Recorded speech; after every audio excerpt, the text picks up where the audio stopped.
Hello, good evening, everyone. Welcome to Lockdown Tuesday. This is Pastor Sky. Hoping you guys had a wonderful week so far. Well, it's only Tuesday, but we're getting to the end of the month. Grab your coffees, your lattes. I'm not sure what this is. It's really thick, it's really sweet, and I don't really like it. But, I'll drink it a little bit. Wow, okay. So, get your bubble teas and your coffees ready. We're going to begin today's Lockdown Tuesday on the story of Esther. And today's title is The Courage to Die. Oh, what a crazy story. Those of you who know this story will understand why it's called Courage to Die.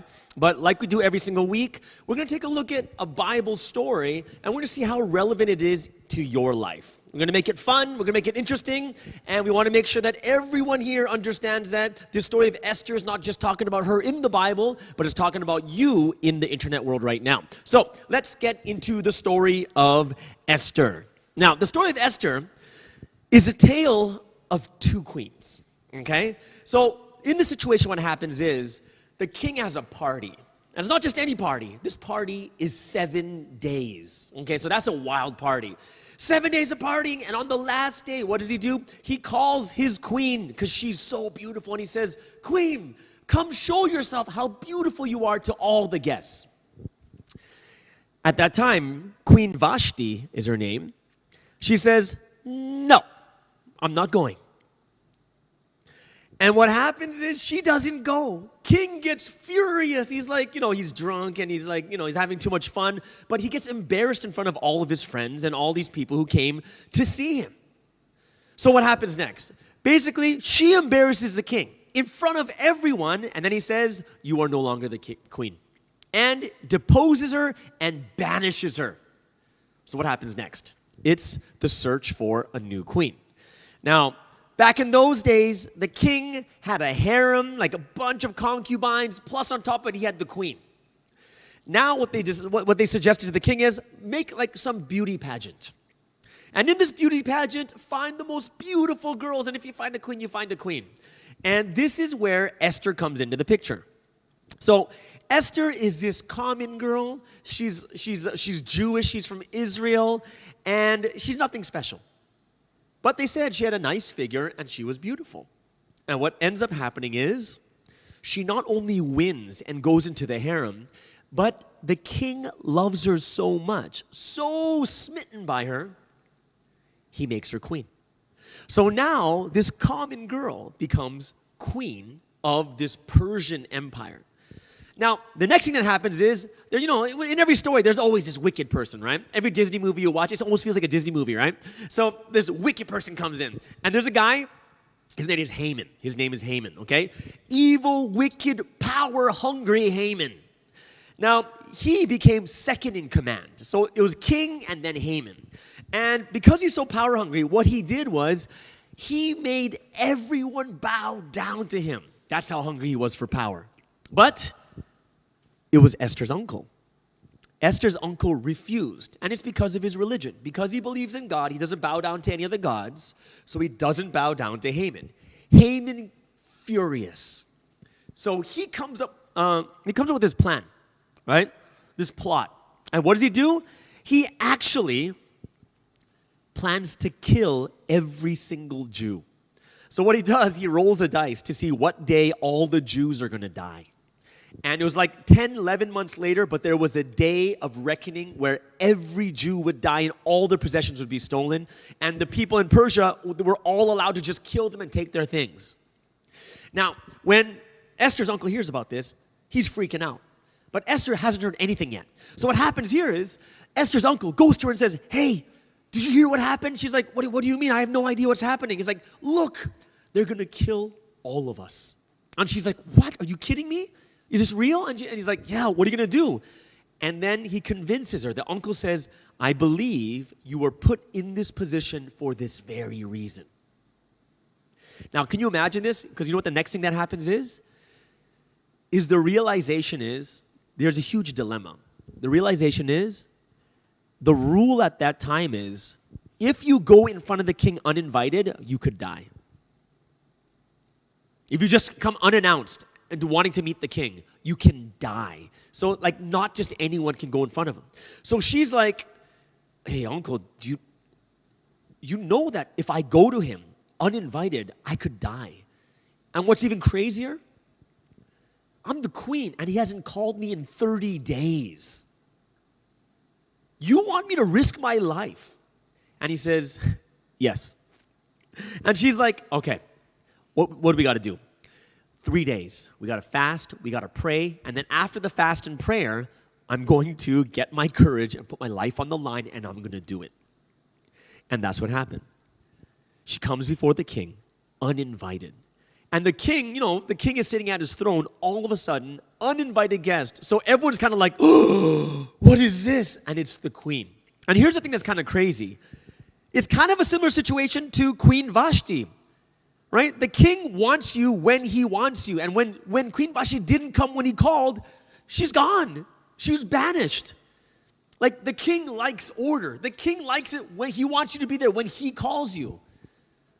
But he's kind of like, Esther's like, oh my gosh, this is really going to happen. I'm going to do the exact same mistake that Vashti made. She comes before the king. And what does she do? She's like, King, I need to talk to you. And the king looks at her in a loving way and says, I'll give you whatever you want, up to half my kingdom. So she was accepted. And then she says, hey, let's have a banquet. And what happened was she had these 2 banquets, and then she foiled the scheme of the power-hungry Haman. And then Haman died, and all the Jews were saved. And this was all because of one person. What did she do? She saved her people by risking her life. She had no idea whether he would accept her or not. She had no idea whether he would say, what are you doing? I picked you because you're nothing like Vashti. But instead, she was everything like Vashti. So she took that risk. She had the courage to die, and when she did it, she was able to save her people. Now, that's the story of Esther in a nutshell. And there's a lot of other different details in here, but we don't have to talk about that. Why? Because, this is a very shortened form, and we want to focus on what Esther's doing. Okay? So what are the lessons learned from here? How does she save her people? How does she get so much courage from such a common girl with nothing becoming the queen and then putting her life on the line for her people? How did that happen? Because you got to know how, she has one of the most courageous and brave, verses in the Bible. It's in Esther chapter 4, verse 16. You know what she says? She says, and if I perish, I perish. It sounds like this, it's kind of like a gladiator thing. It sounds like a guy with a sword would say, if I perish, I perish. It's like, this is something that you can never hear nowadays, because today, what would you perish? You'd be like, if I lose my job, I lose my job at McDonald's, right? It doesn't feel that good. But she's like, if I perish, I perish. One of the boldest and most bravest things. She says, if I perish, I perish. Let's do it. Let's go. And she becomes this valiant and amazing person. But how did it happen like this? And we're going to take a look at 3 stages of this story that is similar to your life. Let's take a look at Esther's life in 3 stages. The first stage 1, is what you call the coming of age. Now, the one thing you have to know about Esther is this, is Esther chapter 2, verse 7 says what about her? It's very interesting. It says, Mordecai, which was her uncle, had taken her as his own daughter when her father and mother died, okay? So one thing you have to know, she was orphaned. Her parents both died. And you got to think about this. Her life before going to this beauty pageant to become queen, she didn't even know she'd becoming queen. But living as a common girl, a poor girl, what's her life like? It's not overjoyed. It's not super sad. It's just kind of living life, right? You come into the world and, it's kind of like us. And the reason why this is kind of like us is because those of you who are in university, those of you who are first getting your jobs or in jobs right now, what's similar is, yes, parents dying is symbolic of us growing independent from our parents. We grow independent from our parents, right? And honestly, when you're in campus, you actually don't want to be with your parents, right? You're kind of like, oh, mom, leave me alone. Do you want your mom dropping you off at school, or do you want your friend picking you up at your house and then going to school? You don't want your mom dropping you off when you're in university, right? You don't want to be living with your parents. You want to be independent. And what happens is, in life too, there's a time we have to, not literally, but your parents die or their power over you dies, where you're no longer a child. You want to be independent. You want to live your life the way you want. When you first get to campus, when you're first on university campus, when you first start your work, your eyes are all wide, you're naive, you're excited, wow, I'm finally on my own. There's nothing great, but there's nothing sad. It's just new. It's exciting, right? Many of us, we look for this independence, and this is time of what you call a coming of age. We go to uni, go to work, but honestly, we really have no idea what we're doing. We just don't.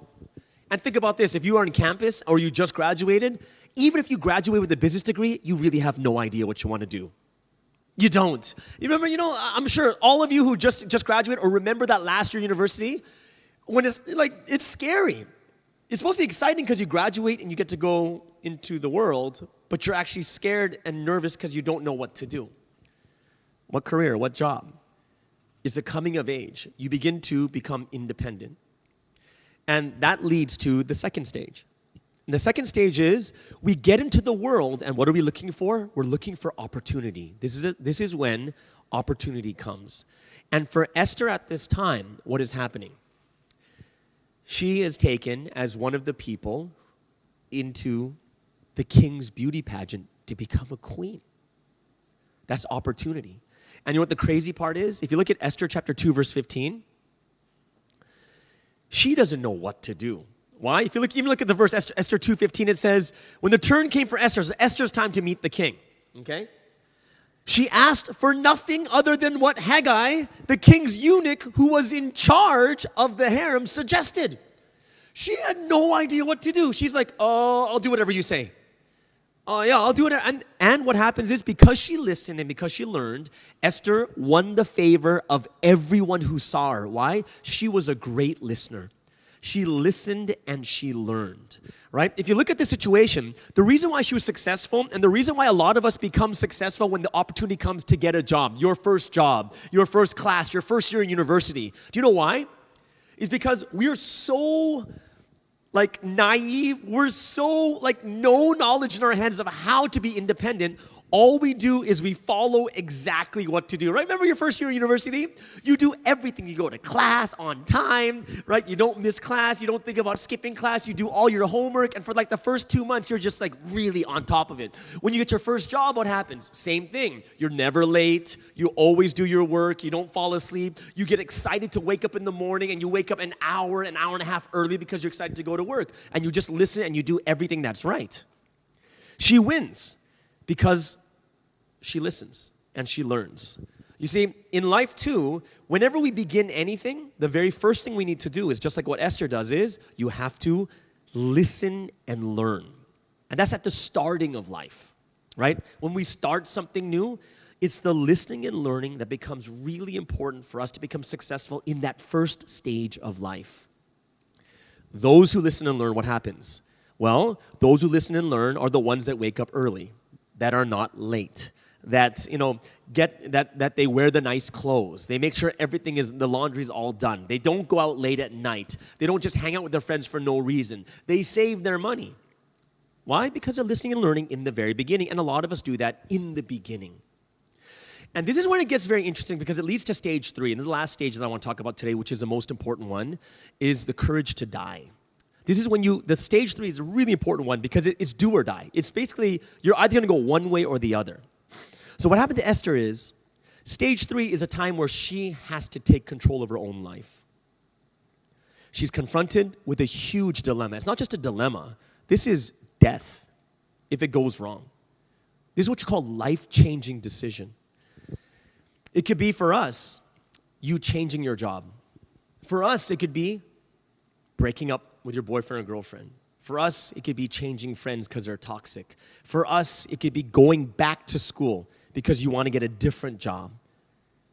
For us, there's so many different things that are life-changing for us, things that we need courage to do. If you look at Esther chapter 4, verse 16, what does she do? Which is very, very interesting. The moment she hears what she has to do, in 4:16 it says, "Go gather together all the Jews who are in Susa and fast for me. Do not eat or drink for 3 days, night or day. I and my attendants will fast as you do. And when this is done, I'm going to go to the king."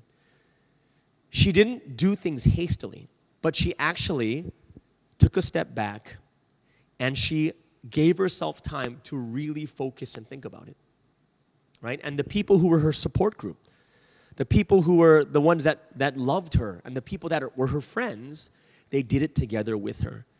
And she was the first, she did the smartest thing by far, is what? She took a step back and she clearly focused and thought about this big, life-changing, do or die decision. No one's telling her to do it. Everyone's saying, hey, you should do this. And the uncle's like, please, please. And she's like, give me 3 days. Give me 3 days. And she took that time to really focus. She took that time to really think about, what is this decision I'm going to make, that I'm going to make, that no one else is going to tell me. And you have to understand this too, that when we get to that point in life, also just like Esther, when you have to take control of your own life, one of the most interesting things you can't do is to get someone else to make your decision. Why? Because once it's not your decision, you have someone to blame. And it's so unfair, right? It's so unfair if you say, hey, friend, what do you think? And then later you blame them. It's so unfair because they're not saying it as absolute. It's just an advice. It's an advice as a friend. But if you listen to them and you say, oh, I shouldn't have done what you said, then you've taken control still out of your hands. You have not become independent. You haven't taken control of your life. At this point, Esther is clearly understanding it is my choice. It has to be my choice. It is her decision. And you too, you have to understand too, when you get to these points in life, when you pass the coming of age, when you're bright-eyed, bug-eyed, you're like, wow, this is great. You're listening, you're learning, and then the opportunity comes and you're doing everything you're supposed to do. What happens is you have to know that the next step is clearly your decision. Because now you know how to do it. They taught you how to do the work. When you first got into the office for the first time in your job, what did you say? What do I do? Turn on the computer. Oh, okay. What do I do next? Put in the password. Oh, okay. You didn't know what to do. But now you know what to do. What happens? You have to realize it's clearly your decision and your choice.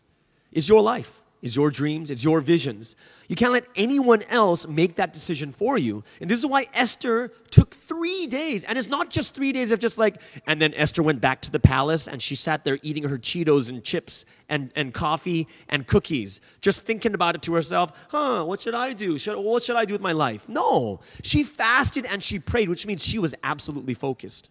She really thought about it. I know many times in my life, when it's a big decision, sometimes we don't think about it enough. And it's too big to think about, so you think about it for 10 minutes and then you just go off and do whatever you want. It's such a big decision. You can't do it that way. You can't let anyone else make the decision, and you have to take full responsibility for what you do next. The smartest thing is, she took time off and she focused on it, like really focused on this life-changing decision. She really thought about the full situation and not just herself. She thought about everything. Which means what? In the end, she understood and she realized it was time to take control of her own life. That is her decision. It's not anyone else. Right? For you too, it's the same thing. When we come to the situation like Esther, this doesn't mean I want everyone go out and change your jobs. Everyone go out and get a divorce and find a new wife or a husband. I'm not saying that. What I'm saying is the most important thing is when you sit back and look at all the things that you're doing, you got to actually, in the end, think to yourself of like, okay, I got to take control of my life. I got to make my own decisions, right? You can't let decisions be made for you. Why? How do you know if your decisions are being made for you? Is if you hit the snooze button every morning. If you don't wake up when you should. There's no control in your life. There's not. The people who are really in control, they don't care how much they slept. They get up. It doesn't matter. They take care of their bodies with the food they eat, the exercise, the decisions. Everything is made by themselves. And they realize at that moment, the control is in their hands. And that's why it's a powerful decision. That's why it's something it's so inspiring. Why? Because she made her decision. This last verse I'm going to show you today, right, is Philippians chapter 2, verse 3 and 4. And I'm going to tell you what a big person is. It says, do nothing out of selfish ambition or vain conceit. Rather, in humility, value others above yourself, not looking to your own interest, but each of you to the interest of others. I'm going to ask you a big question for everyone here, okay? Who do you think is a big person? Now think about that. Who's a big person, right? Someone who, lives only for themselves. They only care about themselves, right? So if someone's there, I'm not going to help them, and it's my money, and they treat everyone else poorly, and it's only about themselves. Or what about if it's like a soldier that dies for Malaysia, dies for Singapore, dies for Southeast Asia, dies for the world, right?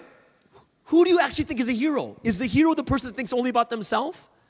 No, the greatest people are the ones that don't live for themselves. And that's why you look at them and say, that's amazing. That's why you look at soldiers who go to war and you say they're amazing. Why? Because they're not living for themselves. Who's the one that lives? Who do you think is great people? The greatest people in the world is not people living by themselves, right? And this is why you have to think about this. This last point I'm making to you is the very first point I made. I said it's a tale of two queens. It's a tale of two queens. Stage one, we're coming out of it. We're coming of age. Step two, stage two, the opportunity comes. And then stage three is where we split ourselves into the tale of two queens. And you're either going to be Queen Vashti, and the moment he says come, you're like, no way, get out of here. Who's she thinking about? She's thinking only about herself. That's it. That's it. People who take the path of Queen Vashti are the ones who are wandering all the time. They get the good opportunities, but they can't keep it. They get better opportunities, something goes wrong. And Vashti, one thing that she was known for, she's supposed to be beautiful. And you know what? In life, you're going to see that in life, in the end, you're going to notice that beauty can only go so far. If you're handsome, it only goes so far. But in the end, it goes to character. In the end, it goes to who is taking control of their own life. The tale of two queens is you at this juncture in your life, right? For those of you who have faith, it's interesting. Because we get to this juncture, it's stage 3, where you have to have the courage to die. What does it mean to die? Courage to die? Courage to die means to kill yourself, not suicide. Kill your own thoughts. The thoughts that say, go back to sleep. The thoughts that say, don't do what you're supposed to do. The thoughts that say, you should be listening and paying attention. You should be going to church. You should be going to school. You should be going to work earlier. You're supposed to kill those thoughts. People need the courage to die. And you're going to be in either one of two places. You're either going to be on the path of Vashti, where you're always wandering, being cut and wandering. You'll never pass stage 3. Or you'll be on the stage of Queen Esther. And when the decision comes, she does not take it lightly. She takes a step back and she absolutely focuses and makes her decision. And she says, you know what, I'm going to get up. I'm going to get up. I'm going to work. I'm going to church. I'm going to pray. I'm going to do this. And this is a decision all of us here make, even when it comes to our faith in life. The last thing I want to tell you today is,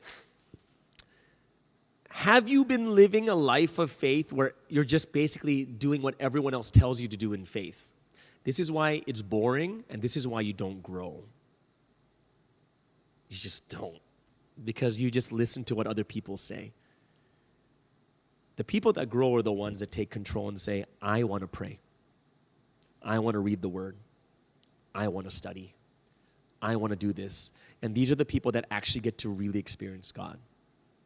So whether it's in faith or in life, this story is what story? This is your story. And it's very, very relevant to you. So I hope that all of you here really understood today's story of Esther. I hope it makes you think a little bit more deeply about what you want to do with your life, whether it's in faith, whether it's in work, whether it's in school, whether it's just in life in general. I'm grateful that all of you came today. I hope that... Hey guys, thanks for watching. This is Sky. Make sure you click subscribe, obliterate that like button, leave some comments, and support us on Patreon. All right, catch you later.